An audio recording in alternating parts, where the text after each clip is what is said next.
আমাদের উপরে একটি শোষণের জুলুমতন্ত্র কায়েম করেছিল, মুসলিম জনতা তার স্বাধীনতা পেয়েছিল। আমরা দেখেছি আমাদের সেই স্বাধীনতা হরণ করা হয়েছে।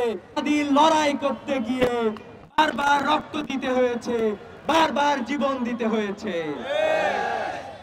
এদেশের মানুষদের উপরে কর্ণাটকের সেন রাজারা যখন আমাদের উপরে একটি শোষণের জুলুমতন্ত্র কায়েম করেছিল, তখন এ বাংলার আপামর জনতার মুক্তির জন্য এসেছিল ইখতিয়ার উদ্দিন মোহাম্মদ বিন বখতিয়ার খিলজি।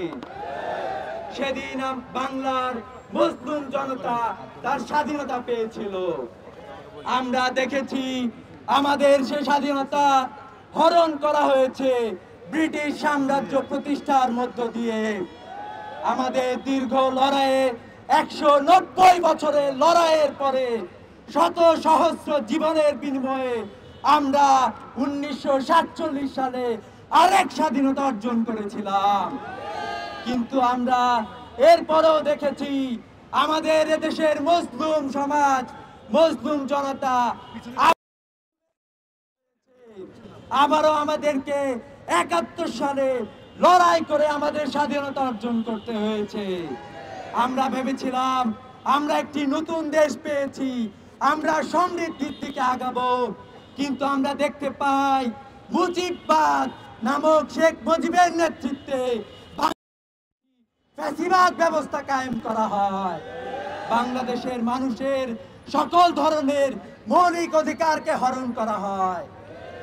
আমরা দেখতে পাই কালের পরিক্রমায় 90 আমাদের উপরে আবারও ফ্যাসিবাদী, আবারও স্বৈরাচার আমাদের উপরে চেপে বসে। সর্বশেষ আমরা দেখতে পাই আওয়ামী শেখ হাসিনার নেতৃত্বে বাংলাদেশের মানুষের উপরে ভারতের শাসন চাপিয়ে দেওয়া হয়। আমরা বলতে চাই যে শেখ হাসিনা হচ্ছে ভারতের প্রক্সি ছিল এই বাংলাদেশে।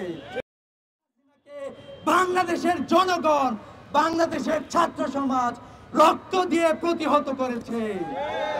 2024 সালে বাংলাদেশ যে নতুন স্বাধীনতা অর্জন করেছে এবং বাংলাদেশের জন্য এটা হলো সবচেয়ে বড় অর্জন।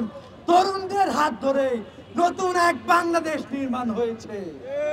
আমরা বলতে চাই নতুন বাংলাদেশের তরুণরা সজাগ এবং সচেতন রয়েছে।